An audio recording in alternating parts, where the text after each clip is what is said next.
So I hope everyone is you're enjoying VIScon so far, guys. And thanks also for coming to this brief talk. I mean, I found out it's 1 hour, but the slides are a bit shorter, so I hope we have some time for Q&As and to hear a bit more what what you guys want to hear about. So maybe just to briefly start off, so about myself. So my name is Thomas. I actually grew up in Lugano, so in the Italian-speaking part of Switzerland. Even if the name sounds a bit surprising for that. I'm a co-founder at CareerFairy, and I studied mathematics here at ETH Zurich, so both my bachelor's and master's. And I thought I'd speak to you briefly today about what is called the startup algorithm. And so basically, startup algorithm consists of 5 steps. Finding a problem first that you care to solve. Find some friends and brainstorm solutions. Build an MVP, so a minimum viable product. Find customers and scale. Okay. So, and I thought I would briefly give you the story of how we started at CareerFairy a bit more than 2 years ago. So how we went through these 5 steps, and then hopefully hear a bit also from your side, if there's anything you would like to know more about, be it financing, starting off, or whatever it is. Sounds fair? Yeah? Perfect. So first step, find a problem. I read a statistic recently, so that actually, as of 2022, around 60% of students in the US intend to be an entrepreneur. Okay, so I'm not sure if that's if you think this reflects also the figures here in Europe or in Switzerland, but I was quite surprised by that figure because when I did my master's a few years back, well, I graduated in 2016. Okay, a very proud mathematics master. Actually, entrepreneurship was not at all on my agenda. I think it was really the last thing I was thinking about. So I think the big things you heard here at ETH were, tech not even that much. It came more in these past years. Finance, consulting, as mathematics. So basically, you might think, what a sucker, but I went into finance. And so I did a training program in New York, which for the beginning was quite fun. But then after a while, I really figured that finance is really not what I enjoyed and what I liked and what I wanted to do with my life. And I think that was the first time after like 1.5 or 2 years into the job that I figured finding something that I want to do with my life is hard. It's not easy. I mean, maybe some of you can relate to that problem. Maybe not. I mean, I'd love to hear afterwards from you. So basically, there was a problem that I encountered, and I'm going to tell you afterwards how that fits into the story. But basically, if we go to the second step of this startup building algorithm, it will be to find some friends and brainstorm solutions. Okay. And in my case, finding friends and brainstorming solutions meant that I met Maximilian. Maximilian also studied at ETH with me, but he was more in, I see some people laughing. He studied computer science and actually started in physics, but then switched to computer science. And he had started a job in software engineering at a small software engineering boutique here in Zurich. And we started discussing this. So he was also 1 2 years into the job, wasn't really happy as well. And so also for him, he had a similar experience that, when you graduate, there's now so many more things that you can do compared to, 20, 30 years back, right? So job market has really changed. And so we started thinking about a problem. What could we do about it? So that was a bit how our story started. What can we do to address this problem to, when you are off to graduate or a student, what can you do to, find what inspires you in life and what you want to do with your work, okay? And so we thought, in the beginning when we started brainstorming, we thought we could do maybe 2 things that would be interesting. So to test, if this problem that we are having, also other people were having, okay? And so basically we came up with 2 ideas that we wanted to test. The first one is, how about we run to every possible companies, we film them, while they work, and we put it on a platform, and we see, if that shows people a bit, this is inspiring, this is crap, and so on. Okay, that was idea number 1. Idea number 2 was, can we do it more in another way, right? So maybe not through videos, but maybe through a more interactive format. Okay.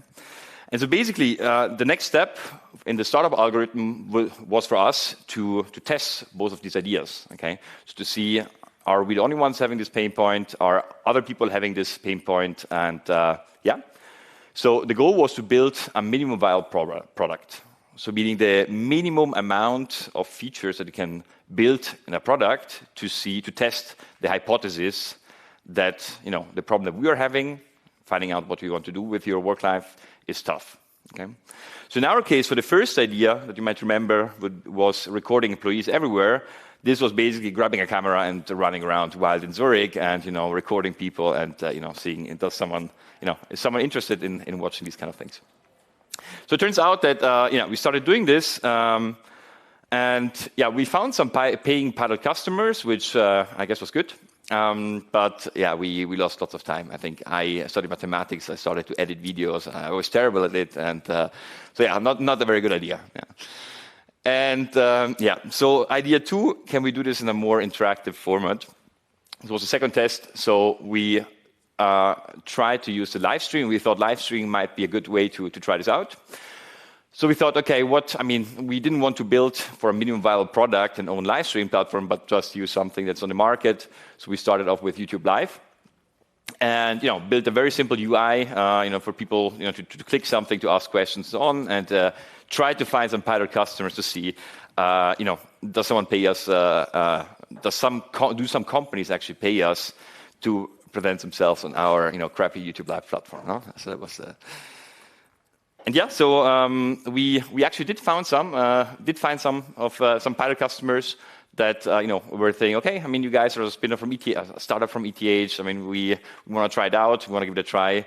I think they paid us, really very small amount. It was maybe 500, 600, 700 per event, per live stream they did. But still, for us it was good enough to say, okay, actually, we found some companies that, go through the pain to, invoice this thing, pay us. And so for us, it was good enough to, afterwards, to build the GmbH. Okay, so the LLC in English. So this in Switzerland is 20,000 Swiss francs, and that you have to pay to set up the company. And yeah, so basically CareerFairy was born. We had some problems in financing in the beginning. Maybe that's some of the questions that you ask yourself as well. It was the first time that we did this. So what I actually did is I took on a 40% job to cover at least, we were living very cheap, but to cover at least some of our expenses. Okay, and Maximilian, who is the CTO, he was coding all day long. So I was doing a bit both things. And yeah, basically then we incorporated as a company and we moved to, maybe some of you know it, it's the, who has heard of the Rocket Hub, if I can ask? Or maybe not. Huh? So basically here ETH offers actually quite some good facilities if you have your own project and you want to start off. Okay, so it's like really some free location with mini bars and billiard and so on, and it's right down at Stampfenbachstraße, so really like one street down. So for us, it was a great place to start off, find some other people that are also building their own thing, and it really also gets into the vibe. Yeah, basically then iterate and scale. What does it mean? In the end, it's similar to an algorithm as well. So maybe I'm not sure if someone of you has heard of the Lean Startup book. I can recommend it if someone of you is interested in starting a startup as well. I think it's this very analytical approach and iterative approach of how you can you have an hypothesis and you build something to test that hypothesis, and then basically based on the feedback you iterate. Okay, and that's what we did. So we thought, okay, this might be a pain point of the user or of the company, and then just tried to build a minimum set of features that would solve this, and then iterate from there. And so now, after 24 months, we grew a bit. So we are 22 people in Technopark. We raised the first financing round, are going now to the next round. And we managed to get some good customers in quite some countries across Europe, which is really cool. So that's been the story of CareerFairy so far. And maybe, I think I'm rushing a bit into this. Sorry for that. But I thought I'd speak a bit about some of the challenges that we encountered along the way. Maybe some of these questions is something that you guys are asking yourselves as well. And so basically, I think finding an idea is in the beginning can sound a bit challenging, maybe. I'm not sure if, at least to me, it sounded not very easy. You think, okay, you need to come up with this idea. Where do you find this idea, right? So and then basically see if that idea actually doesn't solve a pain point that customers or users have. Okay, and so maybe the other ones, find co-founders. So both of us actually were very technical. I mean, I studied mathematics, so I had no clue about sales or anything. But I think the most two important skill sets to have when you start off your own business is someone that can code, someone in tech, and someone that can sell, or that is willing to try to sell. Okay, and the financing. So how did we finance ourselves when starting off? So when you are a student and you have no money, and then the route about investors. Okay, I thought I'd say a few words, and maybe if some of you have any questions or things that you are pondering or think about, challenges, then I would love to hear from you. But basically, in terms of finding an idea, I think I see two approaches from friends of mine or generally people that are founding startups. So start with a problem you've encountered. Okay, that's the optimal case. You have this problem that you want to fix, that you really, really want to fix, and then you start building something to try and fix it. Or the other way, and that actually works quite well, is you see what works somewhere else. Okay, and then you just copy paste it and do it here in Switzerland. No? It's actually.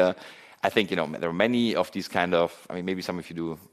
In Switzerland, but is there like a Dine Deal, for instance? Maybe some of you don't Dine Deal. These kind of. There are lots of them, very successful, and it basically tells you that the business model is working somewhere else, and and so basically you can copy paste it and try to see if it works in Switzerland as well.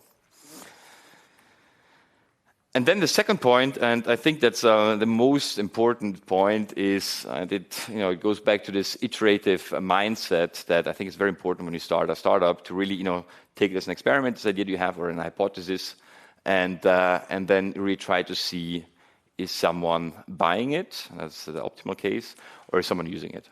Okay. And so actually, I remember when we started in the beginning. I think, we didn't even have a product. We just put some slides together, for this live stream prototype that I showed you, okay?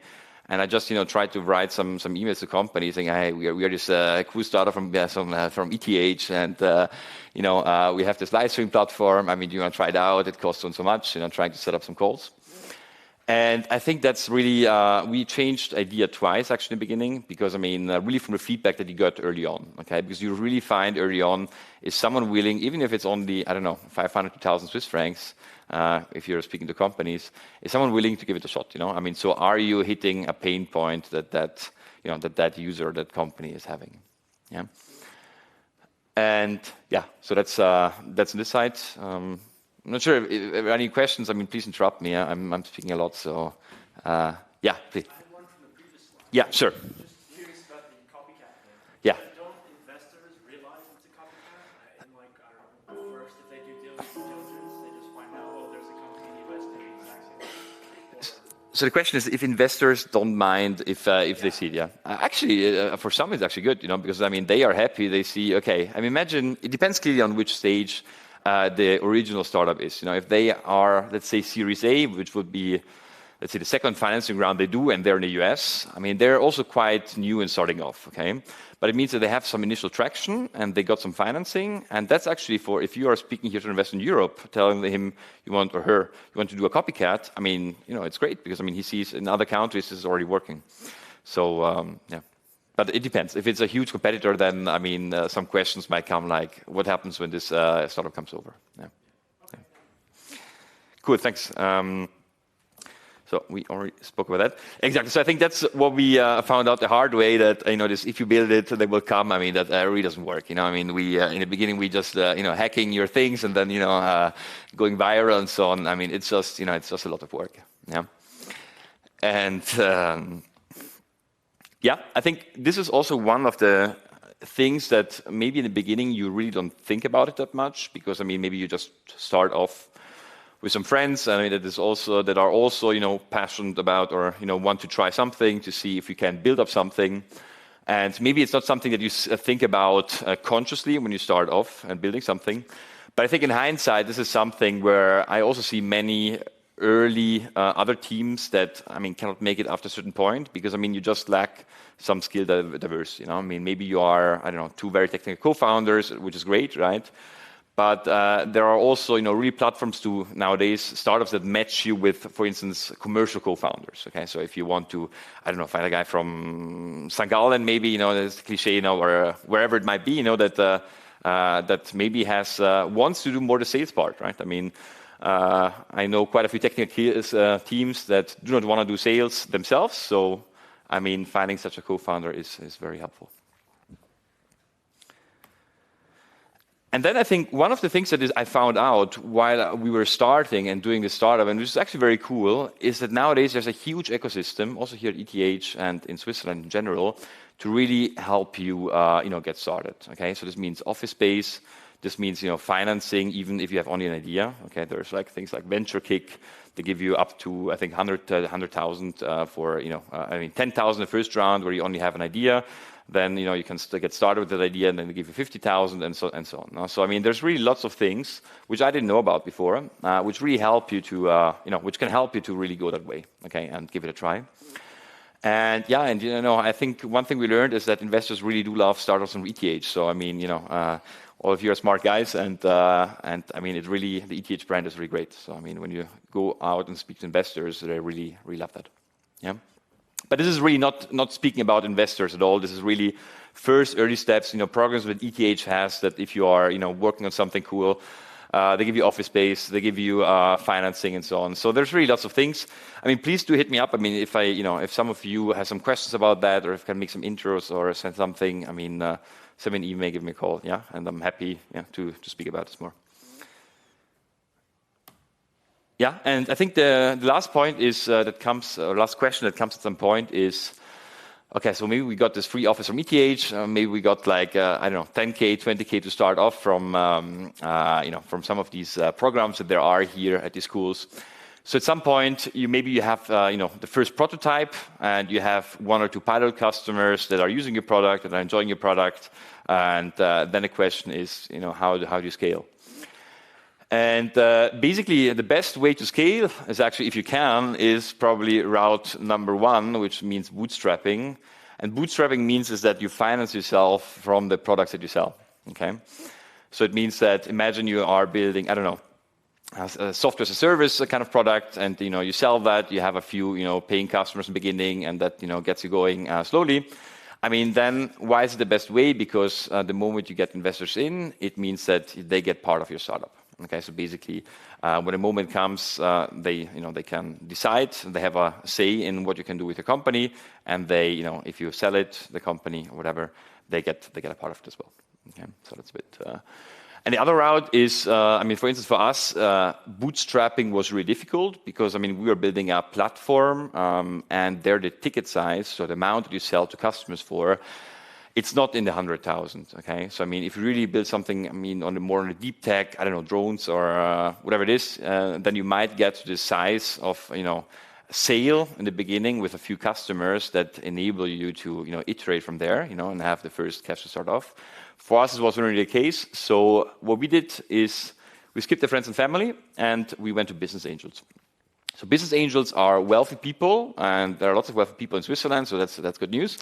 And are business angels that are typically former CEOs or CFOs in companies, or maybe that sold their own startup before, and are typically a bit older, and they love to help young people. No? So basically, there's this whole associations of business angels in Switzerland, and once you get the first customers, once you have a bit, your first minimum viable product, sorry for that. Then you can,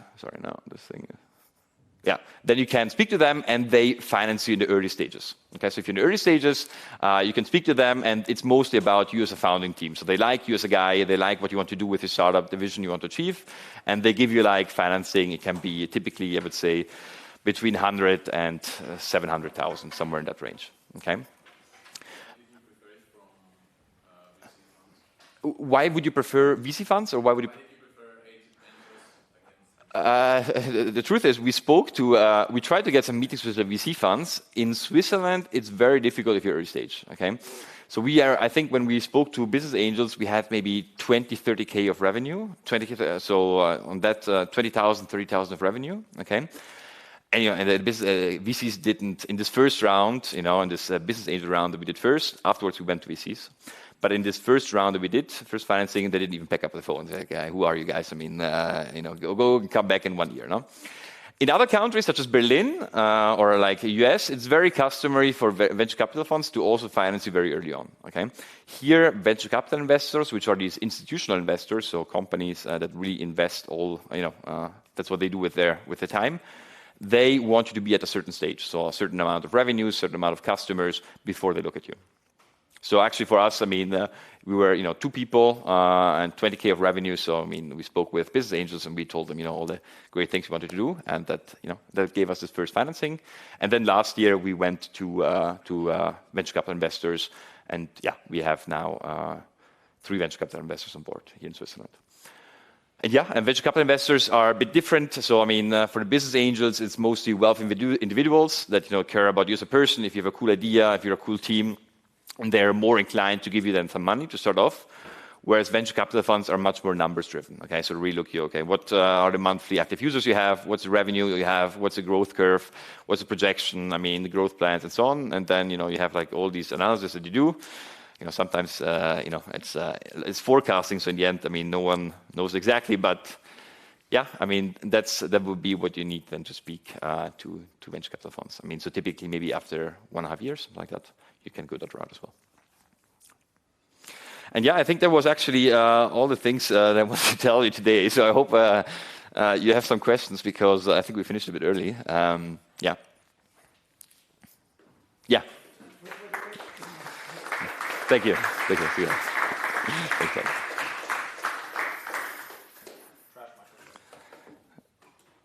All right, questions? Wait. With microphone, please, else we can't hear it on recording. Sure. Would you think that it's necessary to have some work experience prior to starting your own business? Some corporate experience? Some work experience. Work experience. I think it can help, but it's not necessary. It's to be honest, I mean, I was in a bank before. I mean, the things that I was doing on a daily basis, I mean, it really has absolutely nothing. I mean, to be honest, also mathematics, what I studied here, has absolutely nothing to do with what I'm doing now. But in the end, the thing is you learn all the way, and I really, believe that I think you have to be motivated to also self-learn a few things. And I think, nowadays we're lucky that there are so many good resources out there, if you're willing to, to improve yourself and learn. So the answer is no. I mean, yeah. From a perspective of being financially independent, well. Yeah, I mean, that's in the end, I mean, the good news about being financially independent, it's that was for us a challenge at the beginning, so I had to take this 40% job.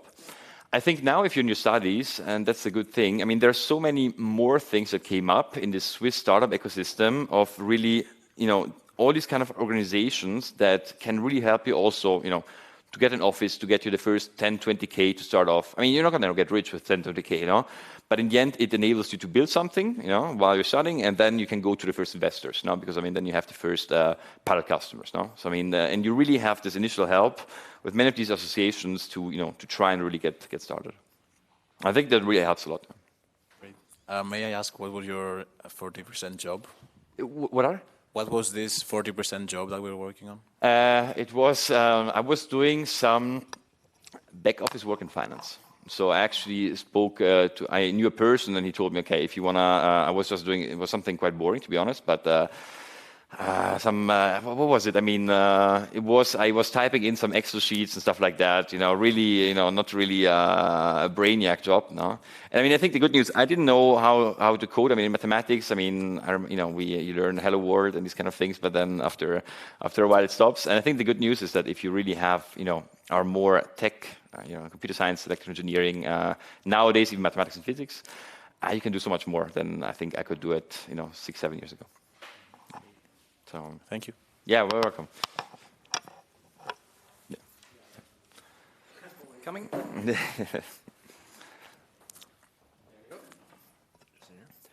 I was just wondering, the 100K to 700K, that was a seed round you mentioned, or that was a pre-seed, or exactly? Or, yeah. Yeah, so exactly that was I mean, in the end, nowadays these terminologies, pre-seed, seed, Series A, and so on. I mean, they can mean anything. For us, we had the pre-seed round. It was 500K in 2021, okay? So around 1 year after starting off. And then we had the seed round of 2 million in now November last year. So yeah, exactly. Okay. Yeah. Thanks. Exactly. But now Series A, which is bigger, and then which would be. So for the seed round, your expected burn should be what, 2 years then? Is what you're saying, or a year? The expected runway, you mean? Well, yeah, exactly. Because Yeah. that's what you're raising funds for, right? Yeah, absolutely. Yeah. So for the pre-seed round, we thought investors would be around. It should be also always around 15 months, something like that. No, I think that's a bit the magic number. And yeah, I mean nowadays actually, yeah, you try to raise even for a bit longer, so maybe 18 months. No, but I mean I would say that's in the end, you never. It should last at least a year. Let's say like that. Yeah. Okay. Thanks. Yeah. Okay. Thanks. So first of all, thank you for your presentation.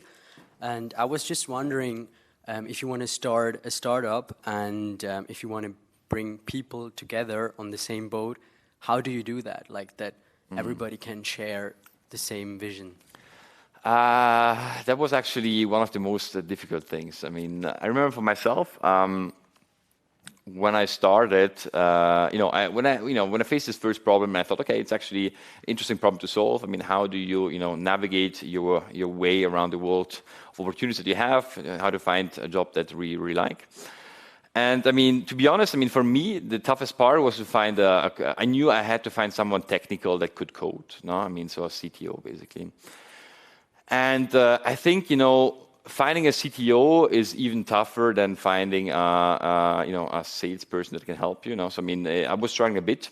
What I did is actually I tried to really via connections of friends. Tell them, okay, if you know some, do you know someone quite systematically? Okay, so go to the first friend, tell them, okay, who do you know in the computer science and that might be interested in startups, and really work your network of friends like that to first find a pool of candidates that you could easily contact. No.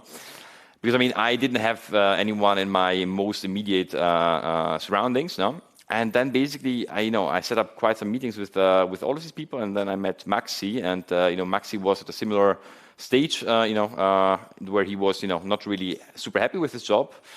But I think the important thing is, I mean, for you, if you are going to be the person that really drives this, I mean, you need to have a vision of where you want to go and what you want to achieve.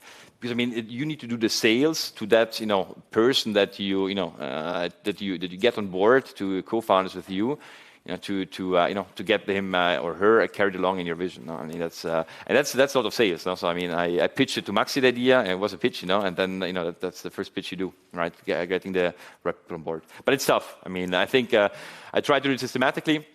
So we see, I knew the skill set that I wanted to have, and I think that's the most important thing. So figure out, do you need someone technical? Do you need someone more on the marketing side, more on the sales side, probably? And then, just see, okay, how could you get to someone like that? And nowadays, there are quite some platforms as well. Like, I think there's Co-Match Me, Co-Found Me. And these are like dating apps for startups where they match you with a co-founder. And also, there are some things that you can do as well. Yeah. Thank you very much. Yeah, I hope it's a difficult question to answer, right? But it's, in the end, it's, I mean, you need to pitch it, and you need to pitch it, yeah. Further questions?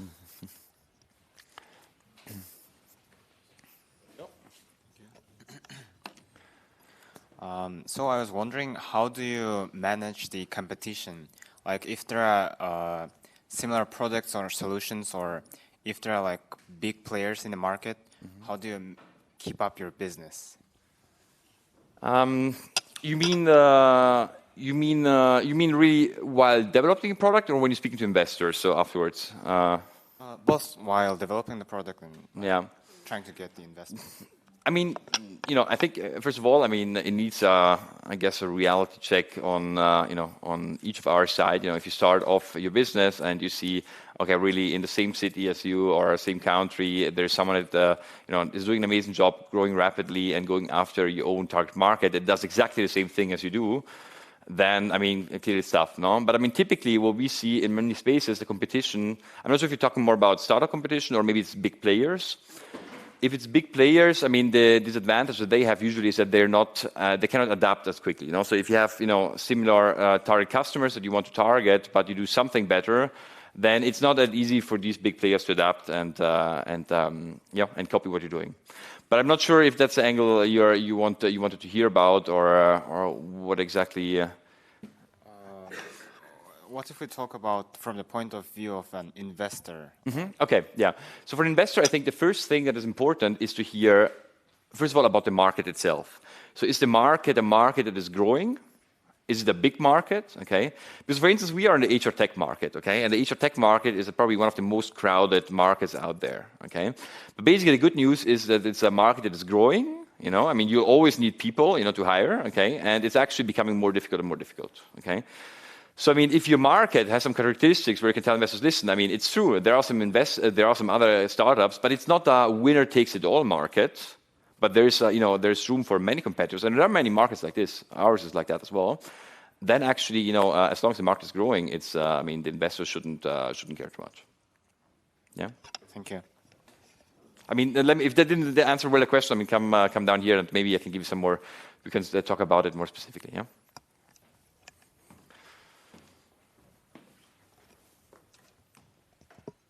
So I want to ask about coordination at the beginning of the company. Like, is it easier to have fewer people, or should you look for more? Does it get harder to put your ideas together and coordinate everything with more people, or should you just have fewer? I think the necessary skill set, I mean, this is generalizing a bit, but I think the necessary skill set that we have found a bit that you need to have is someone on the commercial side and someone on the tech side. No? And it depends. It's not a super easy answer because I mean, there are sometimes really super deep tech startups where it's not realistic that one, computer engineer or software engineer can code it all alone. No, so you need a certain amount of people to get that thing going. But I mean, I think fewer amount of people is easier than more. I mean, that's a bit what we found. No? I mean, in our case, it was 2. We see teams also of 3, maybe to do something. But, if you are then 5 or 6, I mean, you also have to think, okay, the rules need to be also a bit defined. No? Because, I mean, then if you found a company, I mean, who's the CEO, who's the CTO, who does what, and it just becomes a bit difficult to coordinate if everyone is doing the same thing. No? If it's really, matching skill sets, you have one person in marketing, one person in product, one in engineering, one in sales, and it's fine. You have a CMO, CSO, and so on. No? But I mean, if everyone is doing the same thing, and you don't need that many people, then it's I guess you can do it with. It's better to do it with fewer people. Thank you.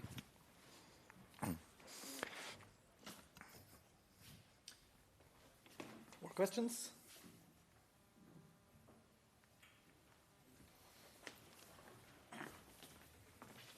Really difficult to navigate here. Hi, thank you for the presentation, and maybe like a different kind of question. So you talked about a software project or like a software startup that you worked on and developed. So my question would be, what would you think about like a hardware project, hardware startup, like from the point of view of an electrical engineer or mechanical engineer? I mean, it's kind of a different story because you have to deal with certification, with safety and everything. Is it realistic for like a team of a couple students to really manage that in a given time frame? And I mean, to be honest, while I was walking in here into ETH now, like half an hour ago, I saw. I'm not the expert in hardware, first of all, no, but I saw. Sevo, how are they called? The guys that do these the wheelchair that goes on the chairs. I mean, that would be something maybe in the direction that could. And I think there are quite some proof in Switzerland that these can be done quite successfully. I mean, I'm only thinking about, Switzerland is quite big even for drones, no? I mean, drones, robotic, I mean, this is, you have like the highest concentration of hardware drone startups, I guess, in Switzerland. You don't have many other countries where you have such a concentration, no? And so I think it's definitely possible. It's another strategy, it's another route to go, and probably it would make sense for you to speak to someone like Sevo. But I mean, there are lots of startups that I know in that space that are doing very well. So absolutely, yeah. Thank you. Yeah.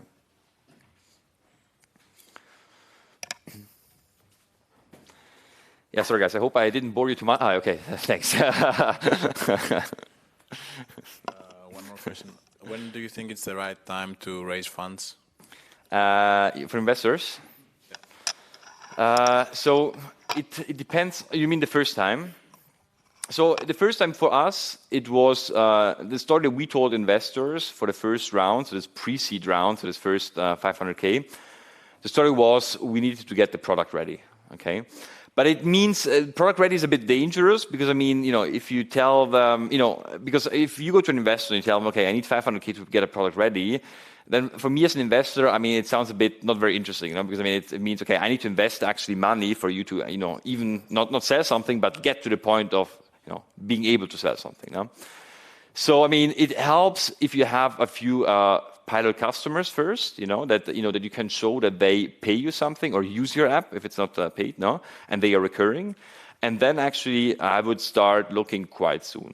I mean, when you have these first pilot customers, you see, they give you feedback, they come back, they like your product. Then, I mean, I think it's good that at least if you're alone or not alone, that one of you starts, building this connection with angels. Yeah.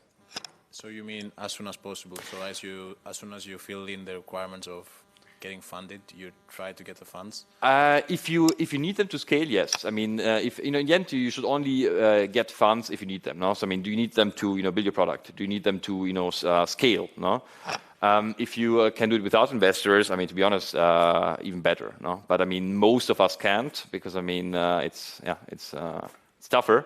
So I think at least as soon as you have these first customers, I would really try and go and finding them. Yeah. Because then also, these processes with investors, I mean, for us in the pre-seed round, it took like 8 months to get this first 500K. So it can be a long process, okay? So it really helps to start speaking to them as soon as possible.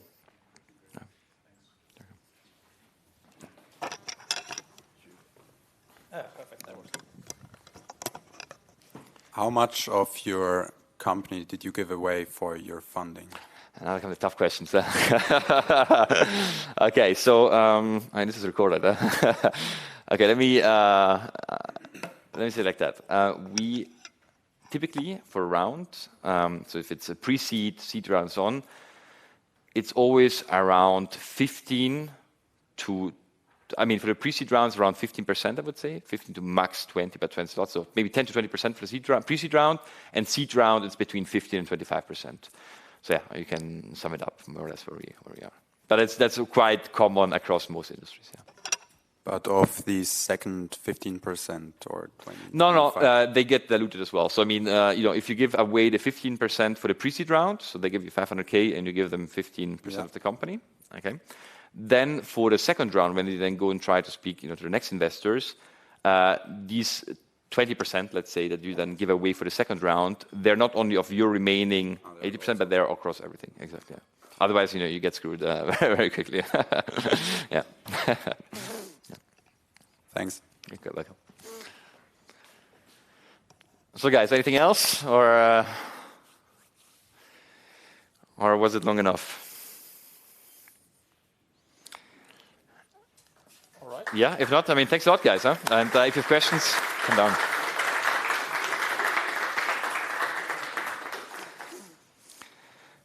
So, zieh dich bei dir auch, die nichts hier. Zieh dich, ist gut gewesen.